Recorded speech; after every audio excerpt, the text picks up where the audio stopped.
Hello, everyone. Welcome back to another edition of the Psychology of Business podcast. I'm your host, Dr. Brandon Griffin. Today, we have an exciting episode with Dr. John Haymore. Welcome to the studio, John. Hey, thanks for having me. So, a little background on Dr. Haymore here. So, he is an assistant professor at Troy University, and that's the same university that I teach at. And I just want to talk about it up front. This is our personal individual opinions, not necessarily the viewpoints of Troy University. This is something we're talking about as individuals with our academic background, research background, practical background. But it's a conversation that I think needs to happen. And John's someone that I know, that I've worked with, and I think that he can provide a really good background on what he studies. So we're going to be talking today about workplace safety and more specifically workplace violence. And this is something that's very increasingly common, unfortunately, in the United States and around the world. But before we do that, get into our questions. John, would you like to introduce yourself, tell people who you are, a little bit about your background and what you do? Sure. But thanks again for having me. So I'm originally from North Carolina and have spent the last almost 20 years down in South Florida. Most of my experience is working directly as a human resources and safety professional. So before going back to school and now teaching, I spent most of my work experience managing HR teams, doing a lot of consulting work, and studying and you know consulting with management teams and businesses on occupational health and safety, employee well-being, and more specifically, the area of workplace violence and the prevention of occupational violence. hmm So I'm familiar with OSHA. My dad's a roofer, so there's a lot of regulations that have to go on with there.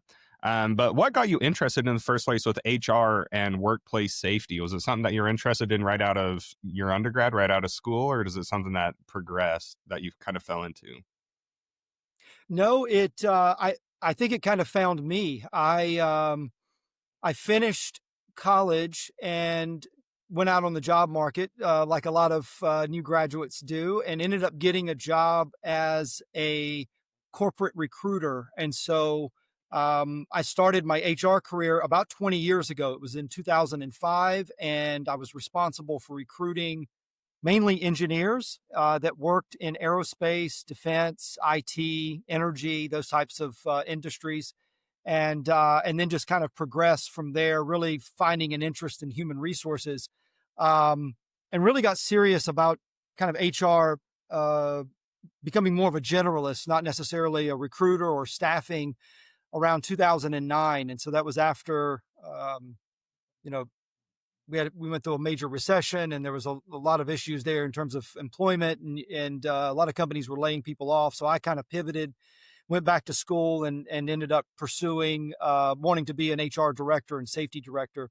I got into safety out of necessity. I was working in manufacturing, and there wasn't a safety manager on staff where we were working, and so um, my my intro to safety had to do a lot with, as you mentioned earlier, OSHA regulations, just making sure that the organization was abiding by all the standards, and we were communicating hazardous concerns or chemicals, and making sure that we have a HAZCOM policy, and keeping employees safe. But it was also during that time that I, as an HR manager, was I think introduced to workplace violence, um, out of different incidents that happened on the job. And so, I won't go into too much detail of those, but seeing individuals that had been assaulted, having husbands or boyfriends show up at the workplace that that were pretty scary. A number of incidents just kind of happened, and it really, it really kind of dialed in my interest into what a significant problem this was within our organizations. And as we've seen over the last 10 or 15 years, it's become a growing concern, I think, for a lot of managers. hmm Thanks for sharing that. And this idea of workplace violence, this isn't necessarily a fun topic. It's something that can be very difficult to live with, difficult to understand. It can cause anxiety for a lot of people. But I think it's important before we do that. What's the difference between workplace safety and workplace violence? To me, workplace safety has to do with things like if you're dealing with hazardous chemicals, making sure you're not breathing them, making sure that, like I was talking about my dad, making sure that you're safe up on the roof, and maybe a more, office environment, maybe that's doing things like standing up and making sure that your physical health is doing good, your mental health is doing good. What's the difference between workplace safety in general and workplace violence more specifically?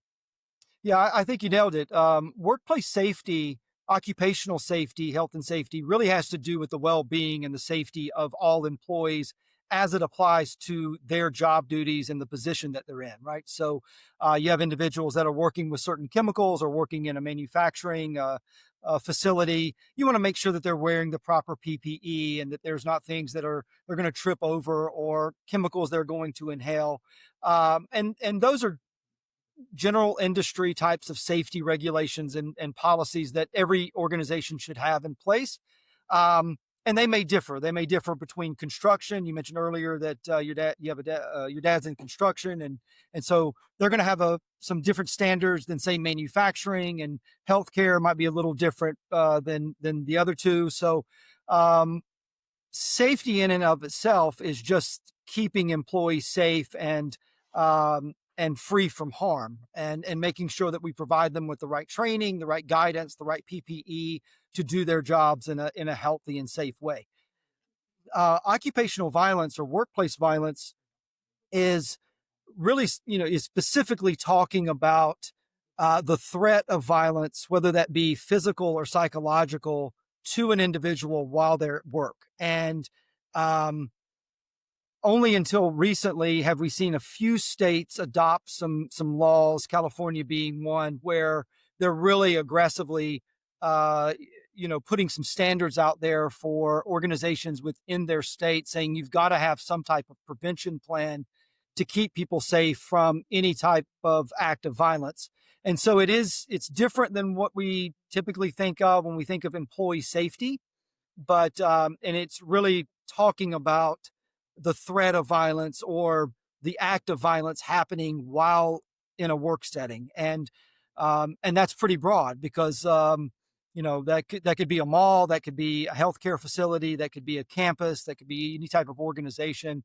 So the how we define a workplace can be pretty open, but it's just making sure that we keep employees safe from the threat of violence happening. Mhm.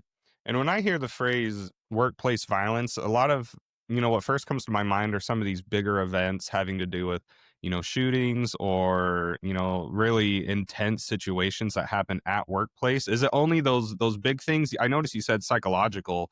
What does workplace violence all entail? Could you give us some examples?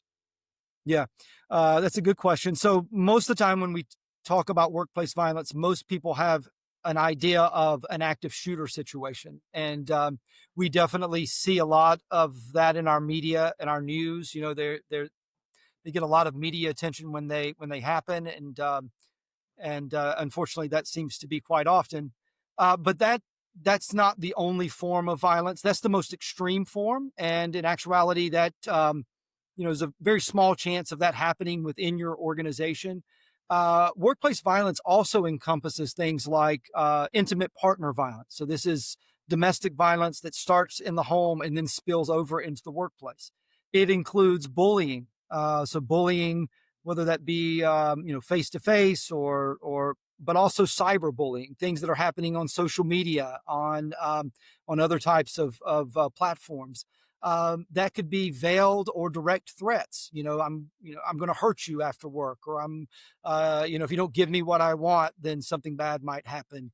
It could include sabotage. Where somebody maybe sabotages a piece of equipment in hopes of getting someone injured or hurt on the job. It could include sexual assault, sexual harassment, and those types of incidences that happen in at the workplace. Stalking. So stalking is a major concern. One of the reasons being is that we put so much information out on these social platforms. So it's pretty easy that if somebody wants to find information about us, they can do that. So there are many different forms and levels of severity when it comes to workplace violence. It does not only include active shooter, but starts from incivility and kind of escalates from there. Hmm. Yeah, so you talking about, us having our information out there, I can definitely see how cyberbullying or stalking, things like that can be very prevalent. But I want to turn gears a little bit and talk about what are some of the biggest workplace safety challenges that organizations face today? Uh, so in the sense of workplace violence or safety in Yeah. general. Yeah. Yeah, Uh, workplace violence. so it's a good question because I think that the workplace environment is changing a lot. And so, um, thinking about this question and really looking at some of the issues I think that organizations are facing, I believe that's the escalation of mental health issues within our organizations. And so you've got, um, you know, high levels of burnout, um, high levels of depression and anxiety, financial trouble for employees or their loved ones, and those kind of coming into the workplace. Uh, when I do training or consulting work, a lot of times I'll tell managers that I'm training, your employees have a life, and sometimes it's unfortunate that in their life they've got some other things that are going on, whether that be the loss of a loved one or someone sick or financial troubles, and those issues don't stop when they walk through the work door, right? And so, as managers, we need to know that those issues are coming into the workplace, and just being aware of those types of issues, I think, is important.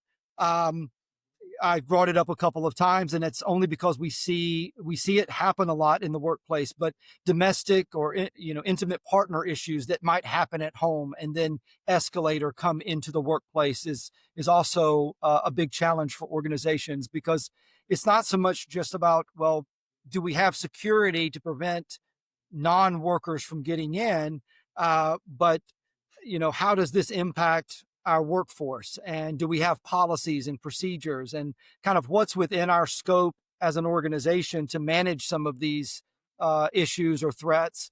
And I think that a lot of managers maybe are unclear on exactly what they can do or what they're supposed to do, and so you know, all of those issues might be of concern. We brought up cyber threats. I think that's also a pressing issue, as well as just hostile managers. Sometimes we think of maybe a disgruntled employee being the perpetrator of a violent incident, but I've had issues. I've had cases before where you've had the manager who was the one who was being hostile, and almost verbally abusive, if you will, to employees. So, you know, uh, senior managers really have to address that. That really wreaks havoc on your culture, wreaks havoc on the work environment, on the company's ability to hire people into the organization, right? And so these are some of the more pressing concerns that workplaces are dealing with. Hmm. And managers have a unique role because they're people who have to focus on, achieving the actual job that they're trying to do. They have to focus on the task at hand, but they're also managing a significant portion of people's lives. People spend 8+ hours a day in these places. And, I always tell my students, people aren't robots. You're going to come in having a bad day. You're going to come in having a good day, and you just never know what's going on in someone's life. So as managers, it can be hard to know when to step in and offer support, when to, step in and see what's going on. But this is, like what you said, something managers may not be able to fully understand what their job is, what they can actually do, what their role is. Have you ever seen warning signs that something was about to happen? And, how was that handled? What can managers look for?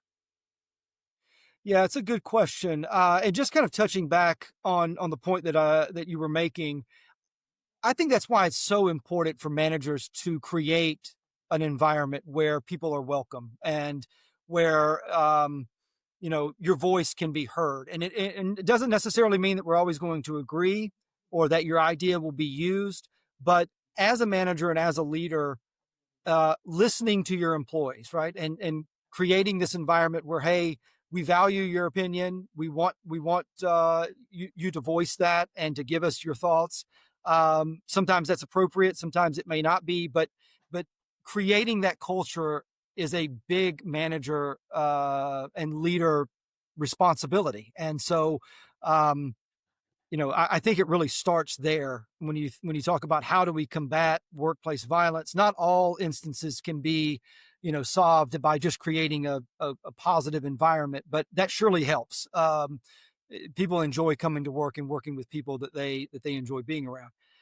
Regarding warning signs, uh, and something I think that kind of pushed me toward this area of research and kind of what my interests are and what I was doing, what I am doing is I found myself early in my HR career not being prepared, and so um, and I think that's the case for many managers in small to mid-sized businesses. Is we've got so many other things going on that when an incident of violence happens, we're not really sure what to do, and we've not really planned for it. And so, one of my goals is to kind of help preach that message: is have a plan, have procedures written down, have policies, and have some idea of how you might handle different situations that present themselves. Um, but I've seen a lot of cases. As I've mentioned earlier, I've had a lot of domestic disputes that have transferred over into the workplace. I've had employees that have gotten in fights on a manufacturing floor, or at least started threatening each other that they wanted to fight each other, and you have to separate them. Um, and I've had some pretty severe cases where I've had to someone was being assaulted in our parking lot, and so me and another manager had to step in and help to stop that incident from happening, and then police were called and things like that were handled. But um, yeah, my experience early in my career was not having a plan, and that's pretty scary because you're not sure what to do, who to call, and how to recover from that. So, uh, kind of a uncomfortable position to be in. Definitely. And the more I think about these things, if I were to just sit and think about, something might happen, something's going to happen, always, kind of having my head on a swivel, just looking at what's going to happen, I could see how that can be very fear inducing, very anxiety inducing, and almost to the point where it paralyzes you, where you're afraid to, anytime someone walks past your door, who is it? What are they going to do? Any interaction that you have with someone. And that would be exhausting. And I don't think most people do, or most people can live that way. But what's Yeah. something people could do to take a step in that direction at, keeping employees safe? As a manager, what's one step they could do that would make a big difference in keeping employees safe at work? Well, you make a good point, and that is we don't want to live in a state of fear. And so, um, you if you talk to certain managers, especially in the role of human resources, and they go to give a bad performance review or to end an employment relationship where maybe they're having to let someone go. A lot of the HR colleagues that I've got or people that I've talked to, that is a fear. That's something that's kind of in the back of their mind. And I think that the amount of media attention that a lot of these some of the most severe acts of violence that happen garner in the media, they raise our level of concern, and I wouldn't want anybody to stay there. And so, what I would want people to do is to not be fearful and not always assume that something's imminent or right around the corner going to happen, but keep a posture of just being ready. And part of that is being proactive in your planning of workplace violence. And so, so many managers, or and I come kind of from a HR background, is their preparation is more reactive, if you will, right? And so if something happens, then we're going to do all of these things and hopefully it doesn't. But being proactive, having that plan, knowing who you're going to call, um, doing safety audits. I know I'm not quite answering your question about one simple step. I don't know that there is one simple thing that they can do, but it's more of a collection of proactive planning and steps that human resources can be responsible for, Mhm. senior leadership can be responsible for, of realizing that this is kind of the society that we're in now, and that there are very few individuals out there that are, have made up their mind that if they have a grievance or something happens, that the way that they will go about resolving that grievance is through violence or through threats. And I think just realizing that, knowing that that the threat is unlikely, but it is possible for it, you know, to come into your workplace, and then addressing that by being proactive, starting the conversation, um, having a plan, and knowing exactly how your organization would, um, would try to respond to that is really important, for managers. I think to be prepared. Mhm. And a lot of our conversation today has stemmed on, something is going to happen. I think something will happen, but it seems like a big impact would happen after an event occurred. And I don't necessarily mean some massive event. So, the news that's been in the story and kind of the reason why I wanted to do this interview, I reached out to Dr. Haymore a year or 2 years ago when he first started working with each other, and said I want to interview him, but then just got busy with work and everything. But there recently was a shooting at the school that I used to go at, of Charlie Kirk, and that is taken over the news cycle, and it was awful and horrible. But I was a student there and I was an employee there, and I think now students going back and the employees going back are going to feel very uncomfortable. The culture's kind of been interrupted, and not necessarily things happening on that grand of a scale, but if a workplace violence situation does happen, whether it be, an abusive manager, whether it be, maybe a spouse came into the workplace or, was outside of the workplace, made people feel unsafe. After some type of workplace violence event occurs, what can organizations do to help reestablish that culture of safety, and how can they help employees return to work after an incident? Yeah, that's a good question. So, um, we don't talk about this probably nearly enough, and that's organizational recovery. And so, after something happens, how do we even begin to get back up to running as an organization? And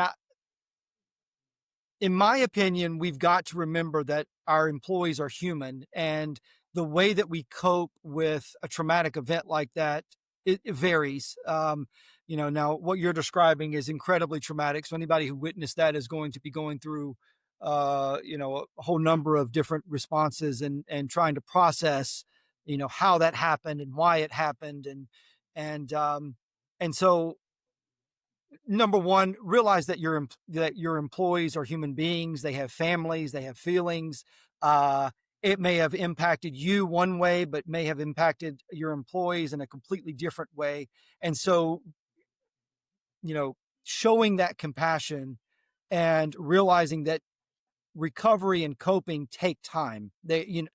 Um, if an incident happens, people aren't feeling better in 2 weeks. They are still processing it. They're still worried. They're concerned about their own safety. And so the support that you offer can't last for 3 or 4 days or 2 or 3 weeks. It's got to continue. You, employees that I've talked to that have gone through real significant issues of violence, they want to be followed up with 2 months, 3 months, 6 months down the road. They want somebody to come and say, I know that, I don't want to rip the Band-Aid or the scab off, but I know that this happened to you 6 months ago. How are you processing? How are you feeling? Is there anything that we can help you with? That long-term care is really important for employees. Managers need to make it okay to talk about. You know, there is, I think, an idea among some organizations or managers that if we bring up the topic of workplace violence, that's going to motivate someone to be violent, right? So we're going to plant this idea in their mind that we're vulnerable, or that they could do something. And that's not how violence works. That's not how it progresses. You're not planting the seed in anyone's mind. If they have a grievance with the organization and want to hurt someone, it's already there. And it's slowly progressing toward the act. And so by addressing it, what it actually does is it puts, if you have an individual who is maybe on this pathway toward violence, it lets them know that, you know what, we're addressing it. And we may not know what your grievance is, but we're putting in procedures. We're putting people on notice. We're building a multidisciplinary team. When I say that, I mean managers should be involved, security should be involved, HR should be involved, your legal counsel should be involved, whether that be an internal counsel or be an external employment attorney. Um, the company has taken steps to reach out to law enforcement and into EMS and to say, hey, we want you to come and just walk through our facility so that you know how we're organized and where we're at. And so this multidisciplinary approach just means that we've got a team together, that if something happens, we respond. Um, and so having that plan lets the individual know that we're not a soft target, but also reinforces the idea with your employees that we care about you. We care enough to put a plan in place to update our security and we're going to, as much as we can, we're going to address this problem and try to prevent it from ever happening. But if it does, then we've got a response, of how to move forward. Debriefing is also important after an incident. So this could be formal or informal. This is just a time normally it happens within 3 to 5 days after a serious event where you would bring in somebody, typically a mental health counselor or somebody who's trained in debriefing. And it's really an open forum. You're not required to be there. It's on a voluntary basis, but it gives us a chance to get the things off of our chest, to talk about what happened, to talk about the impact that it had on an employee or how we're feeling about this. And that can be huge in helping people get past some of the initial shock and trauma of something serious happening at work, is the ability to talk about it and to realize that I'm not alone, that my other coworkers might be feeling the same way. And that just builds unity on the team and helps people cope and get over that. That social support is really important. I would also say, and this should happen really beforehand, training is important. Um, and so I'm a big advocate for workplace violence training. And, um, and so, a common training in organizations are things like run, hide, fight, right? If an active shooter comes in, almost everybody knows the run, hide, fight, but there's so much more training that can be done. I'm a big advocate of, um, first aid training. And so I don't mean just, applying a Band-Aid, but getting the training that you need to keep someone alive if the worst of worst situation were to happen, until emergency services can arrive. So, helping to put on a tourniquet and knowing how to use that, or stopping someone from, mass hemorrhaging, or rolling someone on their side so that they can breathe, that you clear an airway. These types of things can be life-saving and can help in the response.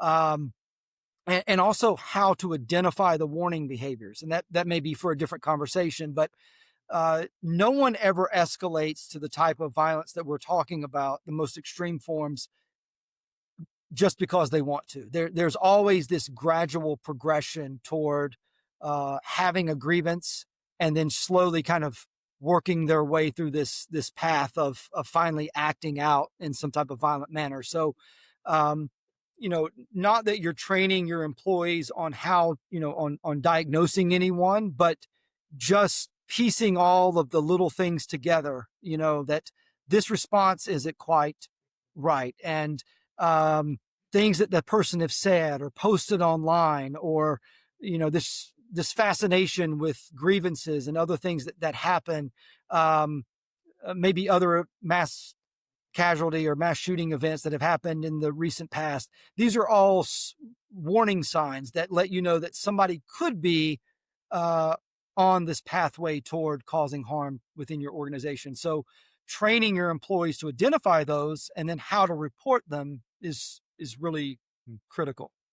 And that brings up a question I had. In events that you've seen or the research, has workplace violence primarily happened kind of isolated pockets, or is it something that when it occurs once, maybe by nature of the occupation or nature of the culture of the workplace, does it happen again? So for example, if maybe there's a toxic manager who, creates a really bad organizational culture, do you see more incidents of workplace violence there? Or maybe if it's, some company that is a high stress environment, do you see that more, or do you feel like it's more isolated? It's hard to kind of predict these things.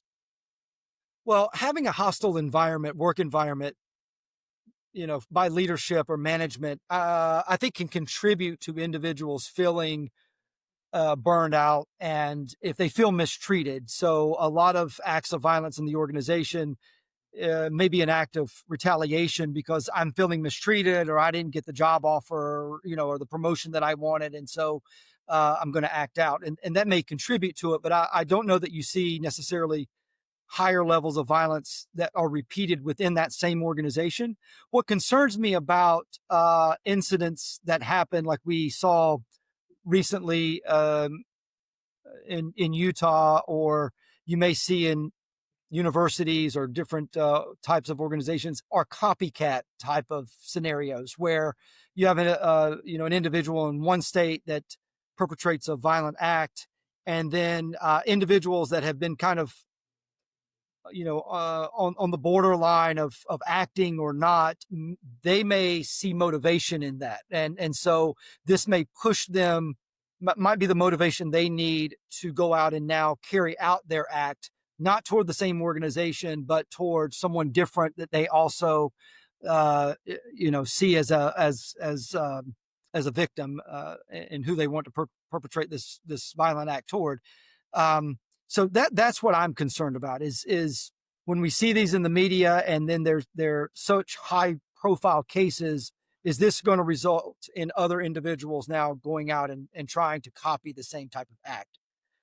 There are industries that have higher levels of violence than other industries, and so it's not surprising. Like law enforcement sees high levels of violence within their profession. Healthcare sees really high levels of violence.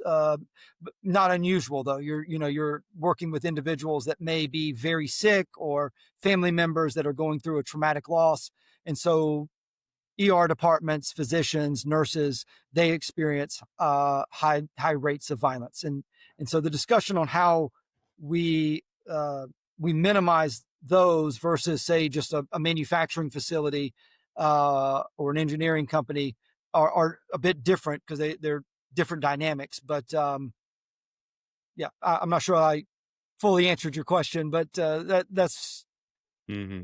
that's kind of what came to mind. Hmm. And in moments like these, after a crisis has happened, or maybe they feel like, things are starting to boil, temperatures rising, what do employees most want or expect from their leaders? Action. Hmm. They want action. They want their management to realize that this is a serious concern now in our society, not one that's unique to the United States, although you know we have our share of incidents that happen, but this is we've seen this in New Zealand, we've seen it in Europe, we see it in other countries, um, and have a plan, prepare us for an incident before it happens, and then and now you're trying to respond or be reactive, right? And because in so many cases we might be able to lighten this or stop it before it happens, if with just some preparation and attention to the issue. And so when I talk to employees, it's act, do your due diligence, put a plan in place, help us practice it, help us train through the procedures, and they feel more comfortable coming to work that there's an action plan. Hmm. And I think this work you're doing is very important because, especially in the United States, it seems like there's more and more acts of violence, maybe on like a more national, political influence sphere. But I think in the workplace as well, I think, especially the media attention maybe on social media that a lot of these incidents are getting, it seems like it's more and more common. But as someone who does this for a living, it seems like it could be exhausting. It seems like it could be taxing emotionally because, I research it, not workplace violence, but I, research intra or interpersonal dynamics between individuals. So it's, positive and negative interactions between employees, it's group interactions, it's leader interactions, but it isn't necessarily about violence or these abusive behaviors that happen. So if I'm a researcher, if I'm someone like you, and I have to dig into the weeds, I have to dig into the details about something that happens, I could see that being very emotionally taxing to me. It's this negative thing that something big happens, that has a large impact, but it seems like it's increasing. And I don't want to make your job sound gloom because I know it's not. But what is your why for doing this work? Why do you focus on workplace safety? Why have you carved out this niche in workplace violence? And why are you doing this work? Um, well, it's because I have experienced violence, abuse at a personal and professional level. And I know firsthand um, what results from that. The trauma, the fear, the depression, the anger that results in experiencing things like that. And part of me needed to do something with my own, experiences, and so this has helped me kind of focus on that, and also try to do my part in stopping what seems like an epidemic in our country, which is violence happening every single day. There's no shortage of it. Just to give you an idea of how bad of a problem this is, we were referring to OSHA earlier. OSHA estimates that numbers could be as high as 2 to 3 million employees in the United States alone experience some form of violence every year. And so, if you're thinking about bullying and intimidation and harassment and all the other forms that we described, and you're talking about 3 million people in the United States that experience this, that's a significant problem that impacts their personal lives, their family lives, and also impacts the productivity and well-being of the organization. And so, um, you know, I personally, I hate that this has to be something that we focus so much on. But I think wanted to do my part in taking on what I feel is a pretty significant issue in our business world and our organizations, and just try to make, you know, to do my part in helping individuals overcome that, prevent that, and stop incidents from happening if I could. Hmm. And I think that's something wonderful that you're doing. It's a service, I feel like, because like I said, workplace violence is something that not a lot of people like to talk about, and it seems like these incidents are growing. So before I kind of wrap up this conversation, is there anything else you want to talk about that you didn't get a chance to? I know I skipped around a little bit of the outline that I gave you. Is there anything that you wanted to focus on that I didn't touch on that you wanted to talk about? Yeah, I think for those who are watching and listening, sometimes we have this idea that if violence is going to happen, there's nothing that we can do to stop it. And years of research and experience in doing this, I can tell you that there is a lot more than what we are doing to prevent it from happening or to address it before it escalates into something catastrophic, if you will. So I think one of the things I'd like to bring up is, for anybody who's interested and would like a tool that they can use, something that they can actually use in their organization. And you would need to get some training on how to use this, but they are excellent tools to use. They're called structured professional judgment tools, SPJs. And these are empirically tested measurements that look at the warning signs of an individual that is on the pathway to violence. And when I say pathway to violence, what I mean um, is that a pathway to violence starts with someone having an issue or a grievance with their organization, right? And so we talked about that earlier.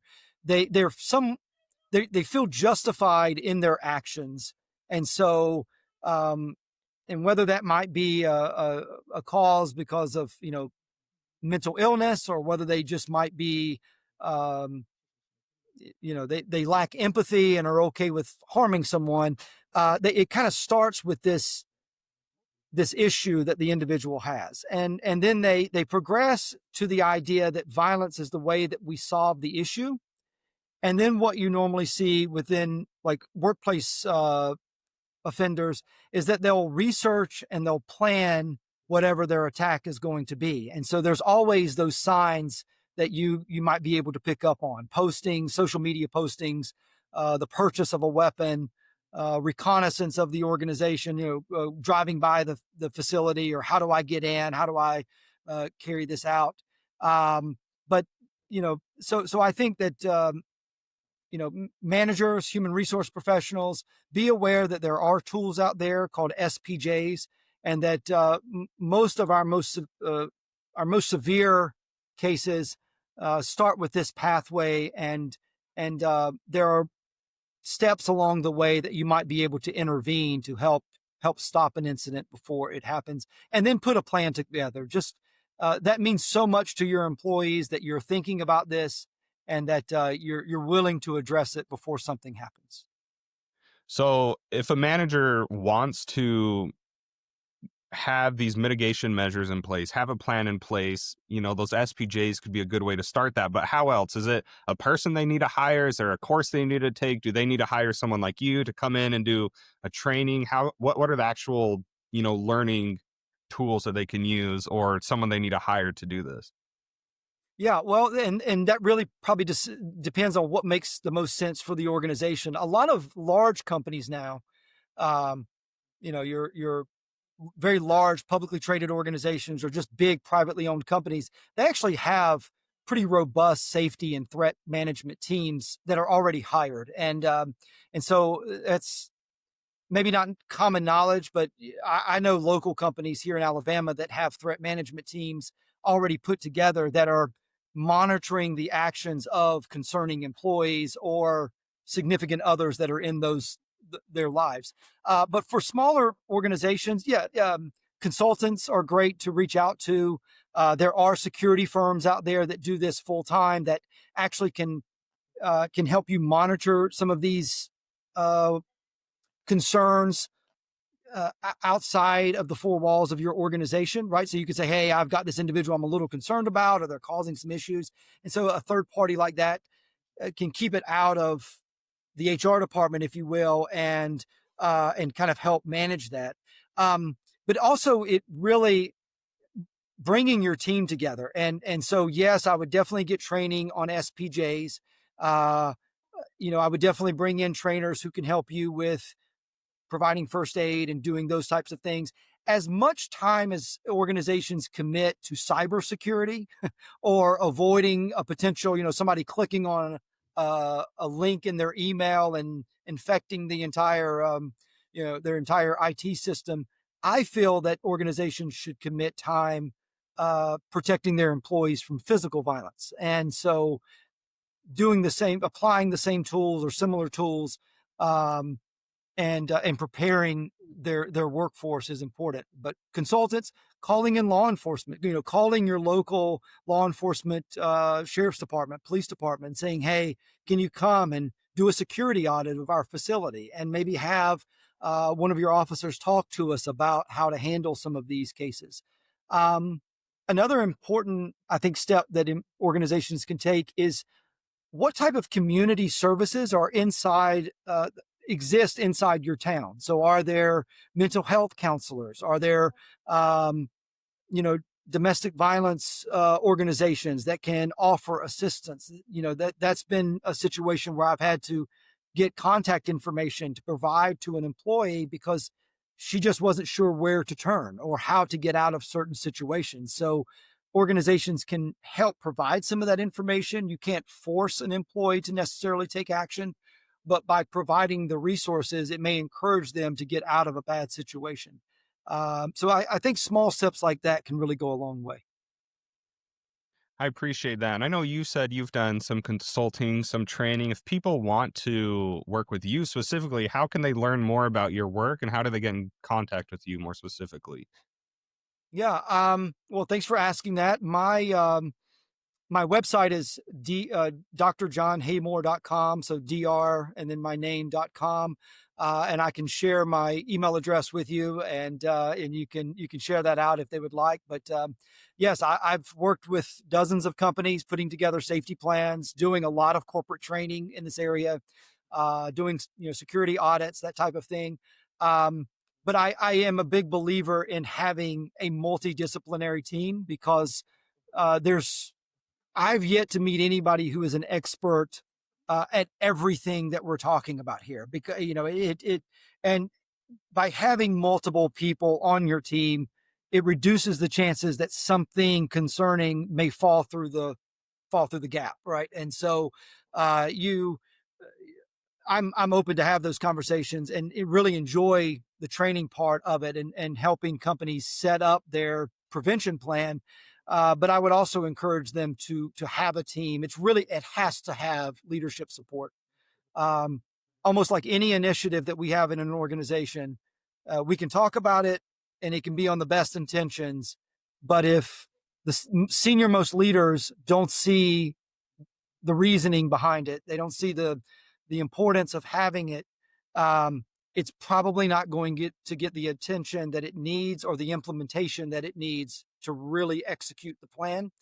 Um, and I think maybe the senior the C suite perspective is changing some. It was less than a year ago we saw an attack on a CEO of a pretty large healthcare organization, and now our larger organizations have uh, protective measures to watch over their senior leaders, and just the same mentality needs to be taken in order to ensure the safety of all employees, not just senior executives. Hmm. Well, Dr. John Haymore, I think the work that you're doing is really a public service. I think it's great. I think it's something that's increasingly needed. And if anyone out there is wanting to implement these steps in their organization, do what Dr. Haymore talked about. Implement those SBJs, reach out to him specifically or someone in his position to do a training or consulting job. But Dr. Haymore, I wanted to thank you for coming on the show, telling us about your experience, telling us about what to do to help solve this epidemic, or at least try to put a dent in minimizing workplace violence. Yeah, Dr. Griffin, thank you so much for having me, and it was wonderful speaking with you about this. Wonderful. Everyone, thank you so much for watching. Make sure you go to Dr. John Haymore, right? JohnHaymore.com. Yes, drjohnhaymore.com. All right. Make sure you go to johnhaymore.com to check out his resources, check out what he's doing. But you have a great day. Happy learning, and I'll see you next time.